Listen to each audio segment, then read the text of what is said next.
Hello there. Let's begin today's program with the preparation of the ruling All Progressives Congress APC's Saturday National Convention. The National Publicity Secretary, Felix Morka, has already announced that the party's 2026 National Convention is focused on strengthening internal unity ahead of the 2027 general election. At a media briefing ahead of Saturday's event, Morka urged strict adherence to guidelines for aspirants and insisted that fees for nomination forms are non-refundable. He also dismissed internal disputes in certain state chapters as normal political activity. All right, that said, let's also quickly notify you that claims surrounding the alleged granting of automatic tickets to incumbent members of the Osun State House of Assembly have sparked fresh debate within the Accord party in the state. The League of 2027 Osun Assembly aspirants has rejected the claims, describing them as inconsistent with Nigeria's constitutional provisions and democratic principles guiding party primaries. According to a statement jointly signed by the chairman, Saheed Afolabi, Secretary Okpeyemi Oladujoye, and Publicity Secretary Femi Oluwasomi, the group warned that any attempt to impose candidates could undermine internal democracy and negatively affect the party's chances in future elections. Now, the aspirants maintained that the 1999 Constitution and the Electoral Act clearly outline the rights of citizens to participate in the political process, including procedures for candidate selection, stressing that no provision supports automatic tickets. They also pointed out the reactions from party members in parts of the state, including opposition to the alleged plan, as a sign of possible wider discontent if the issue is not properly addressed. Now, the group noted that officials of the Accord party in Osun State have previously dismissed the claims as baseless, insisting that no such arrangement exists. Well, let's leave Osun State now and get to the topic of today. The Kwankwasiyya movement, led by former Governor Rabiu Musa Kwankwaso in Kano State, is currently facing its most significant internal crisis following a dramatic split with its protege, Governor Abba Kabir Yusuf. This rift has fundamentally reshaped the 2026 political landscape in Kano State. On January 26, 2026, Governor Abba Kabir Yusuf officially dumped the new Nigeria People's Party, the NNPP, and the Kwankwasiyya movement to rejoin the All Progressives Congress, the APC. The governor was followed by 21 members of the state's House of Assembly, 8 members of the House of Representatives, and all 44 local government chairmen in Kano State.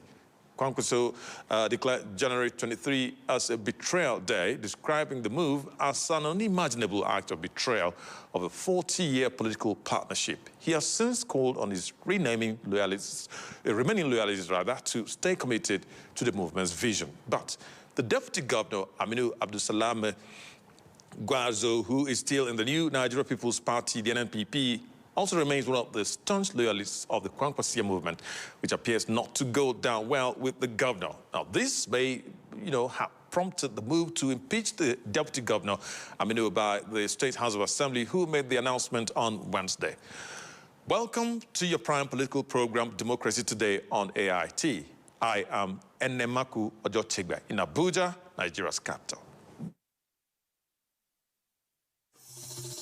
Issues as they break, the multitude, the political figures, the state and non-state actors. There is a serious threat to democracy. And our government seem to be incapable of protecting. The scheming. This is not a period we should say by our goal. Every part of this country is equal. The intrigues. There can be no one person that is bigger than the party. Deft moves and the momentous declaration. We didn't get any protection. I'm not particularly against anybody. We track and capture them all. I don't believe in godfatherism in politics. Follow in-depth analysis and no-holds-barred interviews. Armed forces of the country is well capable. They need the political will. Are they just waking up from sleep? Is there complacency? Feel the pulse of happenings in the political arena on AIT Democracy Today. Widely acclaimed authority on politics. Monday to Friday, 7 p.m. Nigerian time.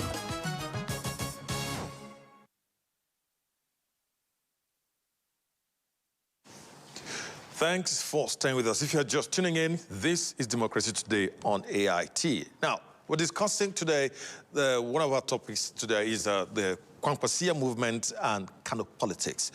And now I'm being joined by a spokesperson of the Kwankwasiyya movement. He is no other than Dr. Habibu Saleh Muhammad, popularly known as Melemu. He joins me now via Zoom. Thanks for joining the program tonight. Could you tell me, in clear terms, what exactly is the true state of affairs of the Kwankwasiyya movement in Kano State at this moment? Well, good evening, and Nigerians, and thank you for having me.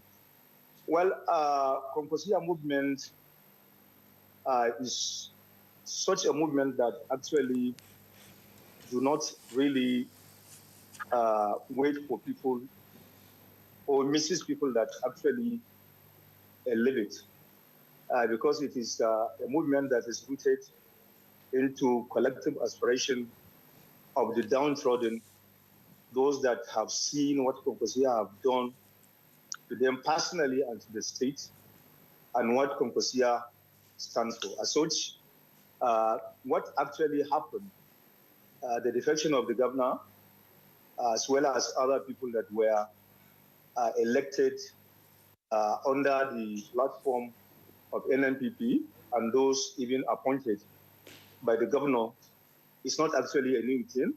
It has once happened before. You remember, Gandhiji is actually the second in command of the movement, as at the time he became the governor.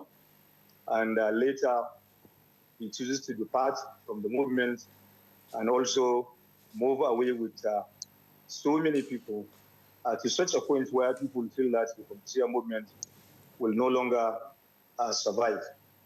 But because of the resilience, because of what the Kwankwasiyya meant to people of the state, and also because of several other efforts put in place by our national leader to ensure continuity, the Kwankwasiyya bounce back, take over the state once again under the banner of NNPP.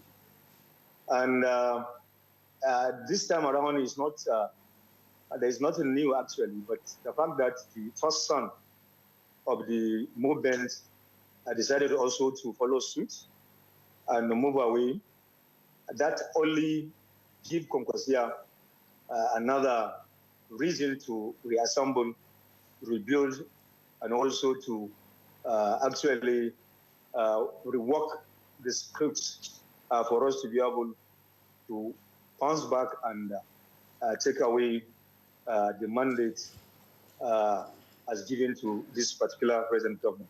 Okay. And like I told you, it's not just about persons or office holders. When you touch the movements, you are just touching the individual aspirations of the people of the state, because it's the only movement that the downtrodden believes that has a clear ideology, clear secrets that connote developments, that also give hope to the common man, those that do not actually rely on any other persons for them to thrive. So that is why, as it is now, we are also strategizing and also rebuilding, and I assure you we are going to bounce back even better than before. All right, Dr. Habibu, it is good to know that you're still hopeful that the Kwankwasiyya movement, the NNPP, which are all one, will bounce back. But how possible and how formidable would that comeback be when your deputy governor is not having the best of times at this time? Because I understand, the impeachment moves and what have you. How have you taken that situation? Well, like I rightly told you, the deputy governor is there, and we asked him to stay and fight it back simply because he is the only person that is legally sitting on the chair that was freely given to him by the people of Kano State. All right. Because the people of Kano State voted Kwankwasiyya and by extension the NNPP, and having not defected and stayed true to the movement's ideology, is only representing us there. But like I told you, Kwankwasiyya does not actually hinge on any political post or political office. Rather, it is a movement that actually analyze things and work out in mass to ensure that they have protected what we believe is good for the common man. So, like I told you, we will come back, and we are going to come back better.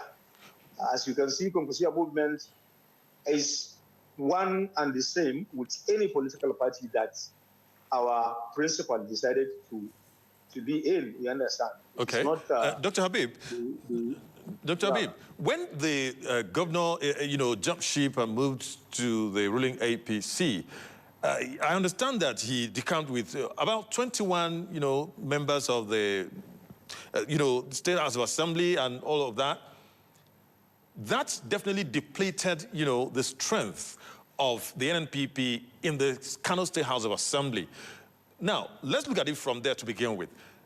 If the deputy governor is going to fight back, he will need all of those, assembly members to start with. Now, let's begin from the strength. How many assembly members are still members of the NNPP?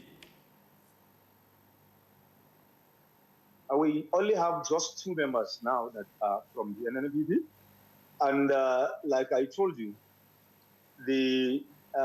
those that have defected with the governor and several other those that are appointed to various positions, commissioners and special advisors and what have you, they only represent a fraction of the people from the Kwankwasiyya movement. And remember, when this governor come on board, Kwankwasiyya do not have a single seat. We do not have that of a councillor, talk less of the members of assembly or even the governor and what have you. We neither do have even the contractors, those that sponsor political parties. In fact, we are from level 0, you understand? And we took over a government that not only have all this category of the people I've mentioned, but also have the support of the federal government, you understand? And also big wigs, you understand, that defines or seems to be defining the political terrain of not just the state and just even the and beyond. But still, Kwankwasiyya, because of the resilience of the people, you understand, took over that particular government, you understand, and without the support of anybody. And we went wrong. And I tell you, this is not actually a new thing. It has happened and it will continue to happen. And maybe before the election proper, you see all the alignments and realignments that would take shape. And as it is, even the governor himself might not be aware of so many people that are still there, but when the chiefs are down, they will definitely return home and actually do the needful in ensuring that the Kwankwasiyya move on. And why I'm saying all this is because the moment you drafted from the ideology of the Kwankwasiyya, that is the particular time you will continue to lose focus. Because we are going to align with the people like APC, the people that do not have the intentions of the common man in place. Rather, they believe in taking away things by force, intimidations, and also even look at all the policies they have in place, the ABC and what have you. Okay. So naturally, I tell you, Kano is for Kwankwasiyya and Kwankwasiyya is for Kano. All right, Dr. Habib. There's nothing anyone else will do about that. All right, let me ask you this. You see, ever since the announcement of the, impeachment moves and what have you against the deputy governor, Aminu Gwarzo, a lot of, opinions and there are divergent views and all of that. Many people have even, suggested that he is, yet to begin with, that the fact that he did not decamp with his principal, the governor, that is a show of courage and, dedication and integrity to the party that brought him to power. Others are saying that he should take a step further and resign rather than being impeached, that will help his integrity remain intact. If the deputy governor chooses to toe that path of resignation, will that be, in good faith? Will you appreciate that as a party, as a movement? Yeah, I tell you, because you see, there is a lot of a kind of, how do I put it? The governor is still wearing our already cap. He's still claiming to be part of the Kwankwasiyya. You understand? Simply because, the moment he even removed the cap, the moment he decided to 100% align, and he's still trying to deceive people that he has taken these steps in the best interest of the movement and also in the best interest of the state, which we know it's not exactly what it is. And like I told you, the deputy governors being there, you understand, is, like you said, a symbol of courage. And we don't want him to actually give in simply because some charges were, allegations were made against him.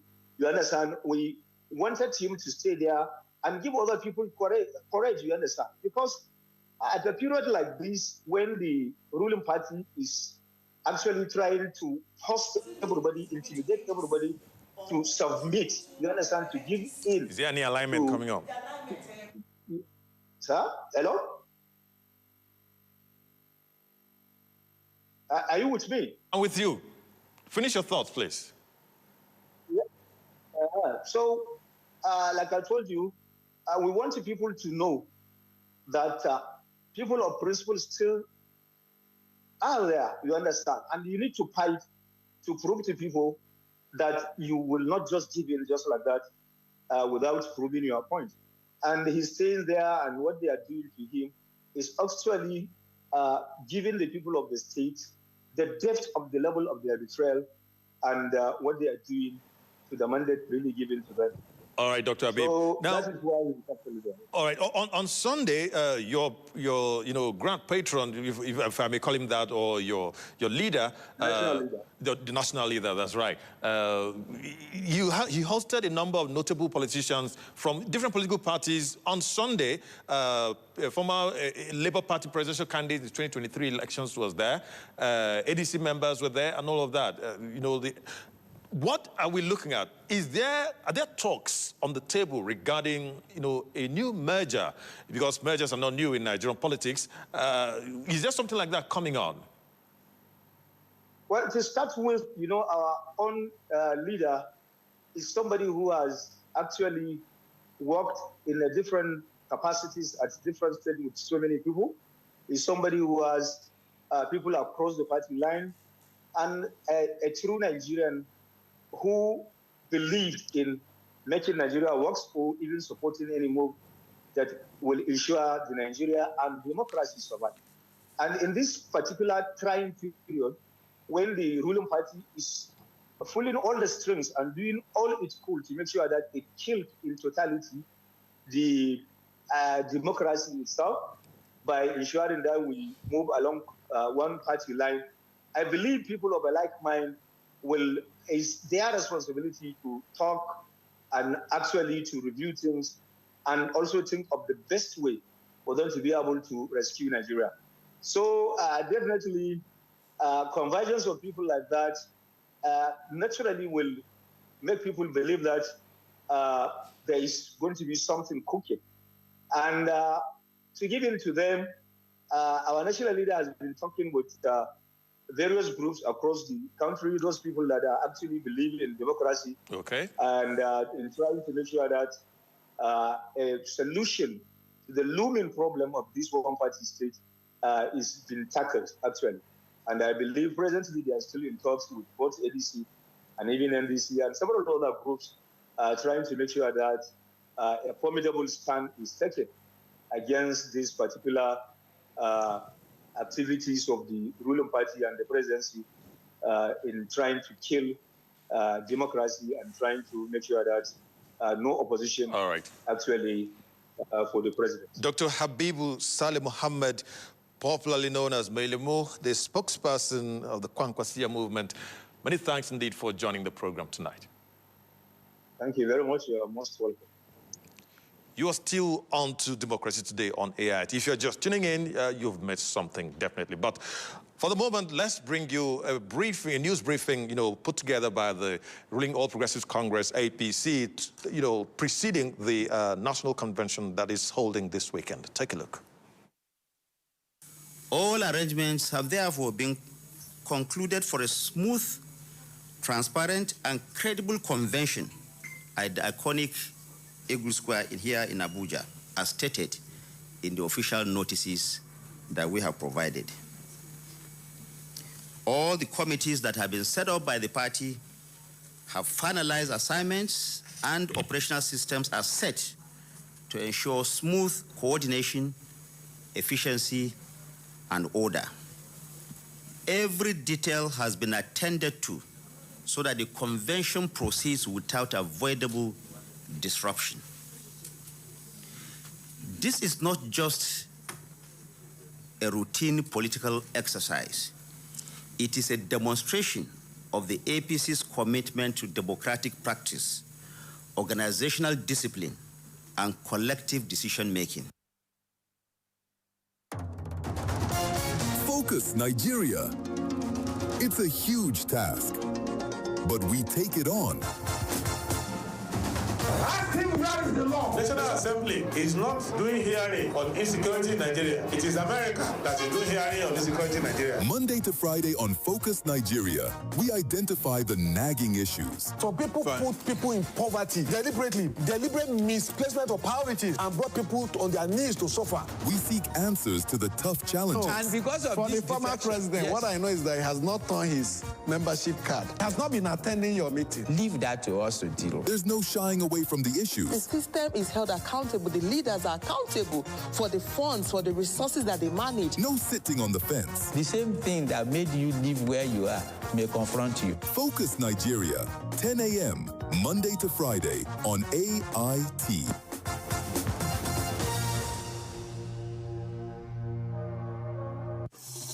The issues as they break.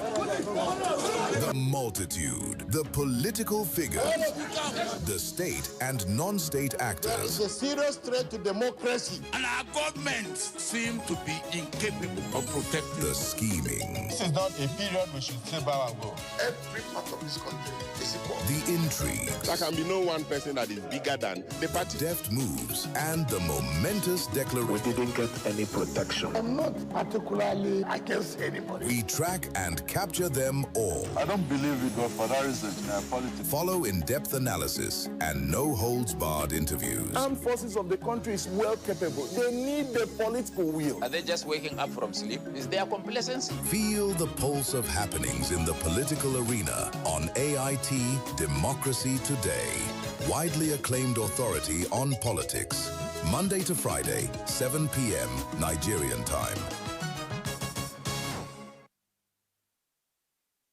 Thanks for joining us. This is Democracy Today on AIT. If you're just tuning in, you're most welcome. Now, the ability of a coalition movement to stop a one-party state while facing an eternal crisis depends on whether it can prioritize, institutional unity over individual ambitions. As of late March 2026, Nigeria's opposition coalition led by the African Democratic Congress, ADC, including the new Nigeria People's Party, the NNPP, the People's Democratic Party, PDP, the Accord Nigeria Democratic Congress, the new Nigeria Democratic Congress, NDC, and among several others. Now, the movement's primary goal is to prevent a creeping descent into total civilian dictatorship by the consolidating the fragmented opposition.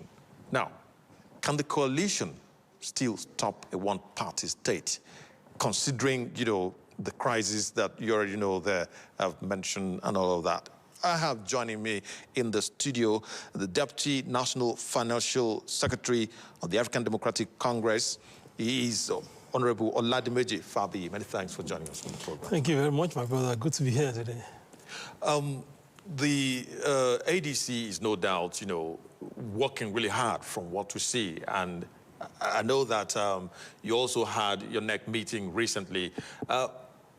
You are also, against, by all means, a one-party state. You don't want the country to creep into a one-party state. That's why you keep hammering on and all of that. So let's begin from your NEC meeting. What were the key, decisions taken from that meeting? Okay, thank you very much. The NEC meeting was the second after the coalition, the formation of the coalition. We had one last year that saw to the creation of the National Caretaker Committee and Caretaker Committee across the states. And this is the second one, this year for the party to be able to affirm most of the policies and decisions that the NWC have taken in the last couple of months, about 9 months there ago. A lot of things have gone into action, into place, and according to the constitution of the party, the National Working Committee is the body that assists to this day-to-day running of the party. And when you have some critical issues that you want to push, you need to go to NEC for affirmation. When the NEC does that, then you can now go to National Convention and put the ice on the cake. So what we did yesterday was to affirm most of the policies, most of the proposals that NWC brought forward. The National Executive Committee has to, to approve them for them to be implemented. So one of such is the upcoming congresses that is going to commence in the next couple of days. Okay. I mean, from I think 7th of April, where we'll be having a ward congresses, polling units and ward congresses. And then the states, would you like to know? You like to know something that there's something ADC is doing that other parties don't do. What's that? ADC is the first party that will have polling unit executives, 13-member polling unit executives. Is that so? No other party. I challenge another party who has that. The APC claims that they have all the mechanisms. They don't have. They only have from ward up. But ADC is having executive, first political party to have executives at the polling unit, 13-man executive. How does that put you over in elections? So it's what we want to see. What we are trying to tell the Nigerians is that this party is for you. We need to go deep down to the grassroots. You have to participate. I'm a student of management. When you involve people in decision making, they feel part of you. They feel part of the whole process. So it makes them happy. You get the best out of them. That's exactly what the ADC has done. So from polling unit to wards, to local government, to state, we'll be having our congresses from the 7th of April. So the NWC brought that. It was a proposal, and NEC approved it. Then again, we had our Constitutional Review Committee that just submitted their report recently. We had the Policy and Programs Committee that equally submitted their reports, and everything was brought to the fore, and NEC approved them. And again, we have some other officers that are not being fixed. Okay. Their position, it was also approved yesterday, from some of the states that still have some offices to be filled by their nominee. That was also approved yesterday. That was what we did. And we're really progressing, and the party is ready for Nigerians. I think Nigerians should be ready for the party too. Your party, your coalition is made up of members who are from other political parties, the PDP, the APC, Accord Party, even the newly established, or rather, the newly launched NDC. These parties, except the NDC for now, these parties, they had internal crises before, you all came together and became what you are. Now, you are not even immune to internal crises, even as we speak. How is that going to... Wouldn't there be some sort of distraction considering what you stand to achieve as the elections approach? Let me tell you something. In any political setting, there's no political party that is free of crises, that is free of skirmishes, free of agitation, one agitation here, not there. Okay. Because it's about interest. Politics is about interest. So you don't be deceived that APC is not having... They are not having crisis. The reason you don't know is because they have a president who can sit down and say, go and sit, don't do this, and give command and everybody obey. When PDP was in power, it's like that. When PDP was in power and they had the president, how many times you have their crisis? You begin to hear crisis in the PDP because they don't have a president. They don't have that leader that can say, don't do this, or do it this way. We have never had it so bad like we have in the APC recently. A president will determine who becomes the governor.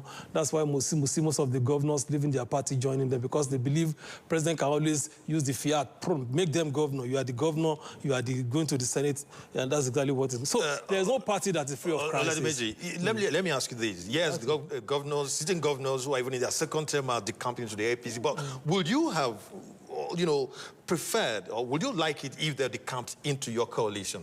Let me tell you, the question is this. You must be able to tell people why you are defecting in the first instance.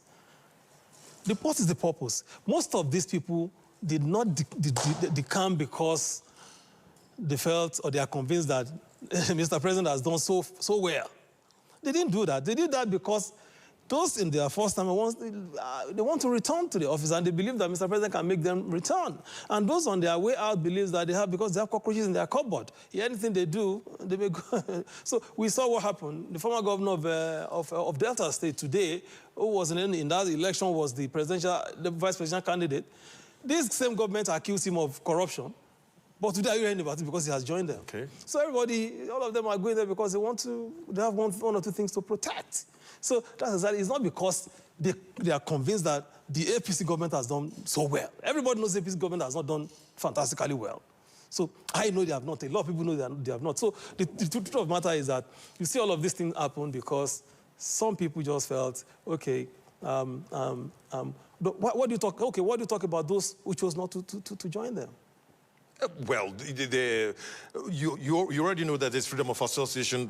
That's what our constitution, stipulates. But at the same time, let us leave it. Let us leave at that. Freedom of association. So the governors who are even decamping into the APC, they're free to join them. Okay, yeah, that's true. That's true. Let's look at this statement that your coalition made, that your primary goal is to prevent a creeping descent into total civilian dictatorship. Exactly. How do you describe a civilian dictatorship?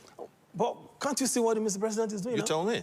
But I don't need to tell you, Nigeria is there. You are the one who is trying to prevent it now, so I would like to know. No, because that's why we're asking Nigeria to join us, to let us prevent this. Democracy without virile opposition is not democracy. We know what the APC government is doing to cripple the entire, the opposition elements. You could see how the selective persecution of notable leaders of the opposition, the Malam El-Rufai of this. I'm not against accountability. I'm not saying you account for what you have done, but this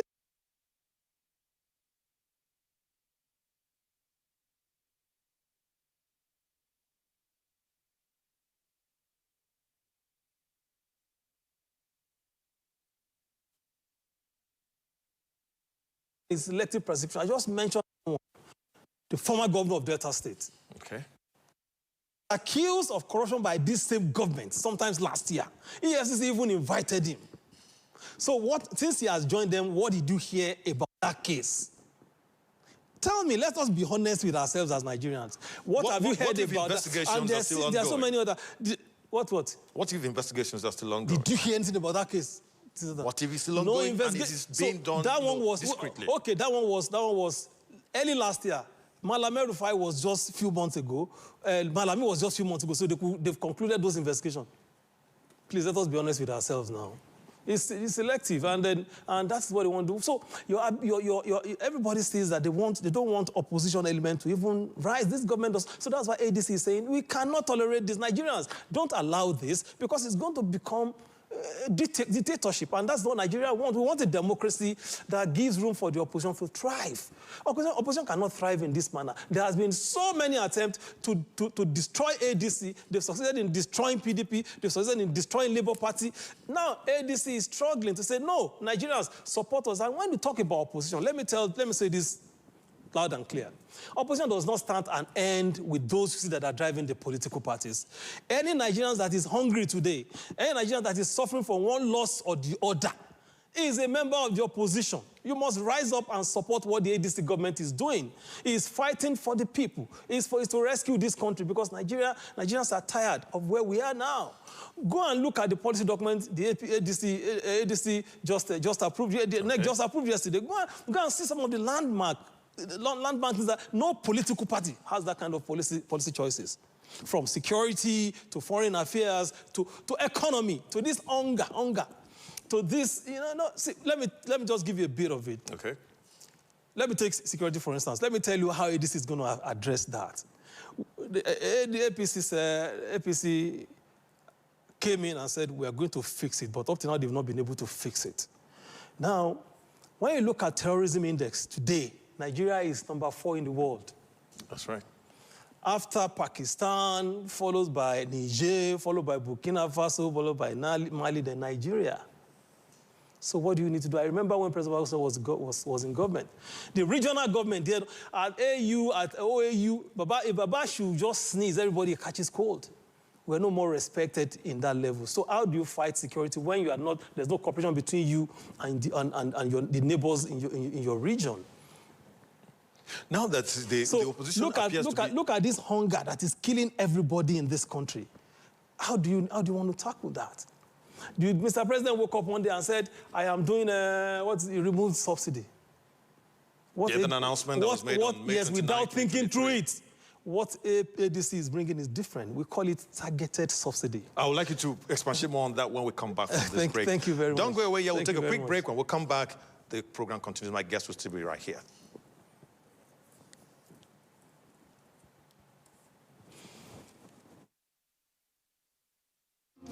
It's a huge task, but we take it on.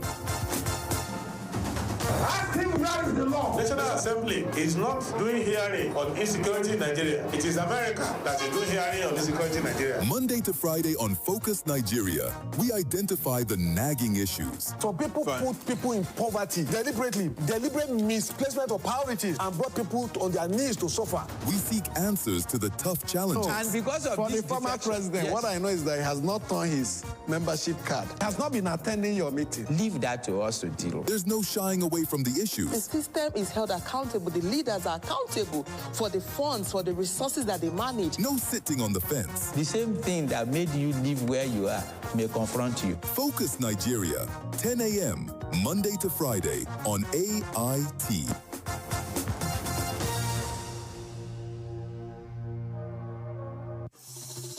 Issues as they break. The multitude, the political figures, the state and non-state actors. It's a serious threat to democracy. And our government seem to be incapable of protecting. The scheming. This is not a period we should say bow and go. Every part of this country is equal. The intrigues. There can be no one person that is bigger than the party. Deft moves and the momentous declaration. We didn't get any protection. I'm not particularly against anybody. We track and capture them all. I don't believe it, but for that reason, politics. Follow in-depth analysis and no-holds-barred interviews. Armed forces of the country is well capable. They need the political will. Are they just waking up from sleep? Is there complacency? Feel the pulse of happenings in the political arena on AIT Democracy Today. Widely acclaimed authority on politics. Monday to Friday, 7 p.m. Nigerian time. Thanks for staying with us. This is Democracy Today on AIT. My guest, the ADC chieftain Olajimeji Fabi, is still right here in the studio. Thanks for joining us. We were talking about, what the ADC has in store regarding tackling the insecurity head-on and once and for all, perhaps. Yes, that's what I'm saying. You need regional cooperation to be able to do all of these things. When you need help, you seek for one. You've been trying to do it. By yourself is not working. So again, I was talking about how the ADC government is going to tackle hunger. You see, like I said, Mr. President just woke up and said, I'm removing subsidy without thinking through it. And what ADC is bringing is different. What we are bringing is not the kind of subsidy he has done. We are bringing what we call targeted subsidy, which is giving subsidy to the poorest of the poor. Every government or every party has always talked about removing subsidy and all of that, but the end has always ended. We are now saying that what we're doing is targeted subsidy, that is giving support to the poorest of the poor. Let's talk about other... We believe Nigerian citizens have to be protected. They're not protected now. That's what the responsibility of every government. So that's the, they're not being protected. We have to protect them. And it's so huge on our table. It's about the people. We need to get people. Okay, why should a poor man be paying the same fuel price with somebody who's driving Jeep? You'll see more to come. Don't worry. When we unveil, you'll see. That will be interesting to know. We'll be on the lookout. We're for Nigerians, not for all right. Now, let me ask you. You are a former member of the People's Democratic Party, the PDP. Right. Yes. And the PDP appears to be, it's been immersed in very deep, leadership crisis. Yes. But there appears to be, they are really hopeful that there is hope at the end of the line as time goes on, because they are nearing a convention and all of that. What are your thoughts regarding now that they appear to be, finding new ground? My brother, in one word, I wish them good luck. Just that? I wish them good luck, yes. That's your former party. Yes, I'm no more there. I've forgotten about it. Because what is there in keeping a brand that is not that is not more sellable? You don't believe that these reconciliation moves that they are... I said I wish them good luck. Because a party that their leader is working for APC. You're convinced that that's what's going on. That is, I've said it 2-3 years ago because we saw it coming when all this Atiku is this, is southern agitation. We told them it's all lies. It's all facade. They know where they're going and they're already getting to where they're going now. The minister of the SC2 is the leader of the PDP. Is working for Mr. President, and everybody that is bringing along with him are also working for. So we are waiting for the Turaki-led this thing to to make up their mind what they want to do. Now, so I wish them good luck. Still talking about leadership crisis, let's come back to your coalition now. Yes. Nafiu Bala is a notable, figure. So, have you reconciled with him yet? There is still factionalization. You have not completely reconciled with him, have you? But you're planning for a national convention. How is that going to pan out if that still persists? Honestly, I don't know anybody called Nafiu Bala, but if there's any. Because the Nafiu Bala that I know has been suspended from the party, has been expelled, along with one guy called Dumeibi Kachiku. They've been he resigned. Nafiu Bala actually resigned. So that's if you're talking about that Nafiu Bala. That's Nafiu Bala that I know, the one that has resigned, that's no more a member of the executive or NWC of the ADC. So, but if there's any other Nafiu Bala that is calling, that is saying is this and that, is the leader of, I don't know about is it because you are afraid of Nafiu Bala's abilities? You had there was a briefing last week. The fact speaks for itself. This was mentioned. The fact speaks for itself. He has gone to court, he has lost many times, and he's still going to lose the remaining, that is the one that you are saying, because I told you, I know there are two Nafiu Bala. I know one that has resigned. Okay, so to you now there are two of them. I don't know how somebody who has resigned will still be claiming that he's the leader of the party. I don't know. The matter is in court. Let's see how far it goes. Does it not, appear to you that the constitution of the ADC was flouted? Late General, I say, we'll see how far it can run with the ball. Let's just see how far this Nafiu Bala that you're talking about. That sounds very confident. Let's see how far he can run with the ball. His sponsors will be disgraced. Because this guy is being used by somebody from the outside, so we know. Who do you think it is? Please go ahead. Let's I would like you to tell me who that person is. But we know he's being used. We know he's being used to do what he's doing, and they're going to fail altogether. How about the reconciliation? ADC is solid. ADC is moving. Leave that one. We are focusing on Nigerians. How to get Nigerians, how to give Nigeria a better life. How to get them, how to set the nation for them. Labour Party had similar issues, and Julius Abure kept on insisting that he is the authentic national chairman. Nobody can remove him. He's going to court, several court litigations, and all of that. Look where they are now. Let me give you this straight answer. As far as I know, I am a member of the National Executive Committee of the ADC today. In my state, the only national... Ogun State. The only national leadership of the party that is known is Senator David Mark-led executive. In the entire Southwest where I come from, and if anybody has any other thing, they should come here and challenge me. In the 6th state of the Southwest, the only executive national leadership of the party that is known to us in the Southwest where I come from is the executive led by Senator David Bonaventure Mark, former Senate President.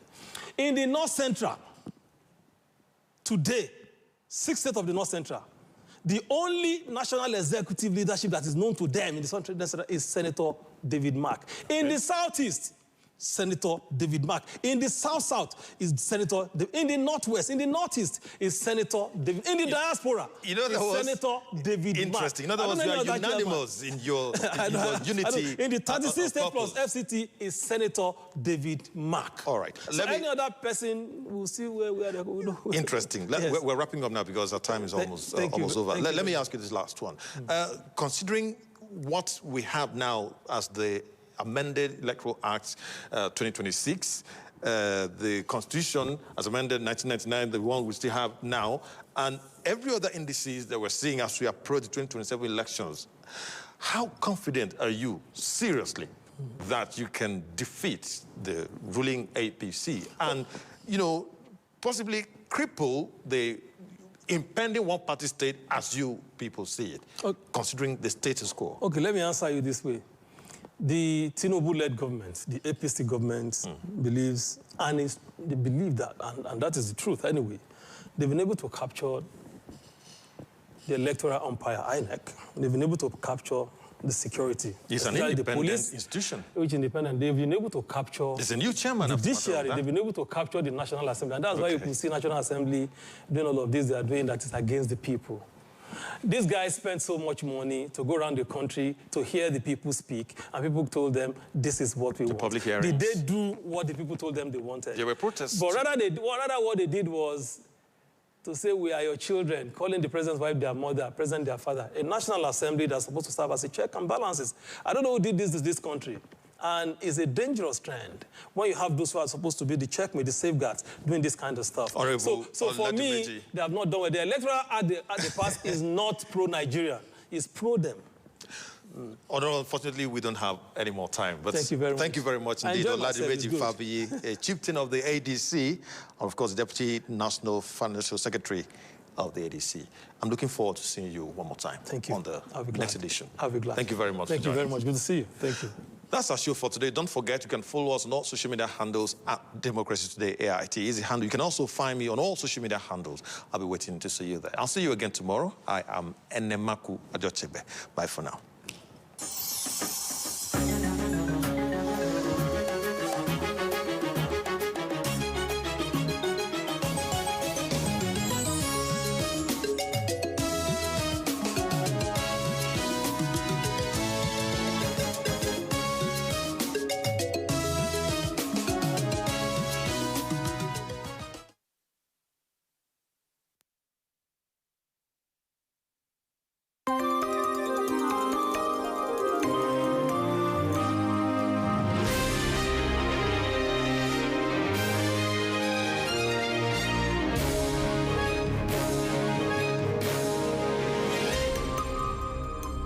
AIT, sharing the African experience. I beg your pardon? I am not in the mood to cook this morning. As a matter of fact, I might not be in the mood to cook until further notice. But you got home from work early enough to have rested now. I'm not in the mood for conjugal duties tonight, Stephanie. What the heck does that even mean? I think I look great, Mom. Look at me. You don't look great. You actually look like a palm wine tapper. If you're a man, will you toast yourself? Look, what kind of trouser is this one? A smart man knows that a woman is way beyond her physical appearance. Men are attracted by what they see. I was sure I heard them talking about me because I heard my name. So did you bother asking them what they were talking about? You? I did.